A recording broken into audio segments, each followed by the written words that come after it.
Facebook, কিন্তু মনে রাখবেন সবটা কিন্তু ঠিক নয়। অনেক ফেক নিউজ ছোটদের মাথাটা ঘুরিয়ে দেয়, বড়দেরই মাথা ঘুরিয়ে যায়। তো ছোটদের দোষ দিয়ে আমি কি করব? আমি ছোটদের দোষ দিই না। দেখো, কিন্তু সবটা গ্রহণ করবে না। মনে রাখবে কোনটা গ্রহণ করবে আর কোনটা বর্জন করবে, এটা তোমাদের জানতে হবে।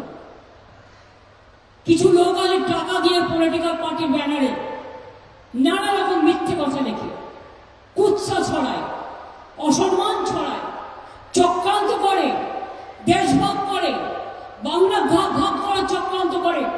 অন্যায় তো অন্যায়, এটাকে সাপোর্ট করার কারণেই আসে না। কিন্তু বলুন তো, একটা অন্যায়ের বদলা নিতে গিয়ে তুমি আরেকজনকে জ্বলন্ত জীবন্ত পুড়িয়ে মারবে, এটা কিসের রাজনীতি? এটা কিসের রাজনীতি? আমি এই রাজনীতি বিশ্বাস করি না।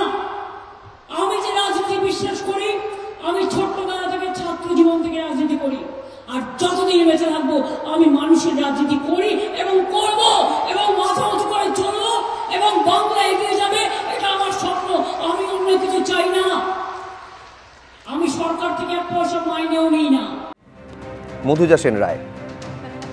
মুখ্যমন্ত্রীর কথা শুনতে শুনতে আমার মনে পড়ছিল যে বাংলা ভাগ নিয়ে উনি কথা বলছেন। উত্তরবঙ্গে কোন বিচ্ছিন্নতাবাদী শক্তির সাথে হাত মিলিয়েছিলেন উনি নির্বাচনের সময় আমরা জানি। উনি পশ্চিমাঞ্চলে গিয়ে কি করেছেন, কাদেরকে কিভাবে মদত দিয়েছে, কিভাবে হচ্ছে যে কুর্মী আর সাঁওতাল মানে আদিবাসীদেরকে মুখোমুখি লড়িয়ে দিয়েছেন, এই সমস্ত পশ্চিমবঙ্গের মানুষের আজকে জানা আছে। কিন্তু সবথেকে আশ্চর্য লাগলো শুনে, উনি কি মানে স্মৃতিভ্রষ্ট হয়েছেন, ভুলে গিয়েছেন ঝর্ণা মান্ডি আর সুমনা মান্ডির কথা? জীবন্ত জ্বালিয়ে মেরেছিলেন তো হুগলিতে, ধনেখালিতে, ভুলে গিয়েছেন।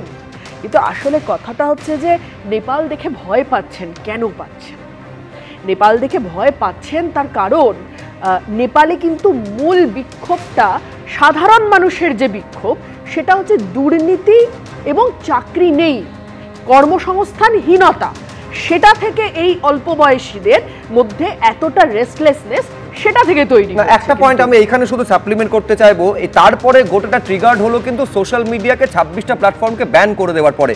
মুখ্যমন্ত্রী বলছেন এইখানে যে সোশ্যাল মিডিয়ায় অনেক অপপ্রচার হয়, দেখবে শব্দে পুরোটা নেবেন, অর্থাৎ সতর্কবার্তা সোশ্যাল মিডিয়া নিয়ে মুখ্যমন্ত্রীর বক্তব্যও কিন্তু রয়েছে। মুখ্যমন্ত্রী বক্তব্যে আছে, মুখ্যমন্ত্রী সব বলতেই পারেন, কিন্তু সোশ্যাল মিডিয়া আমাদের দেশে কিভাবে পরিচালিত হয় সেও আমরা জানি।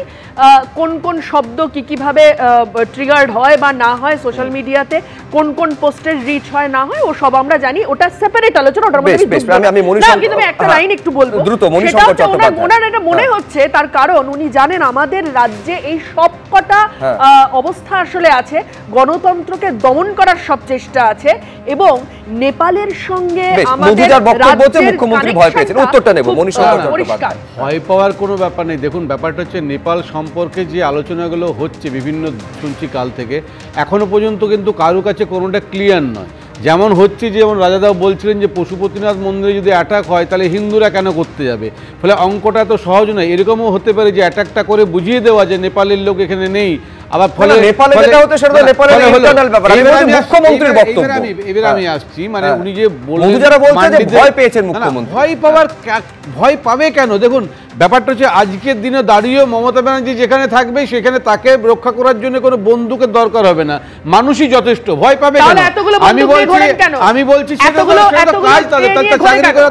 বলছি ফেক নিউজ সবগুলোই, ভিখারি পাশওয়ার্ড ফেক নিউজ, কত কত ফেক নিউজ বলতে গেলে এখন রাত কাবার হয়ে যাবে আপনাদের সিপিএম এর। ফলে ফেক নিউজ নিয়ে আর মার্ডার নিয়ে বলবেন না।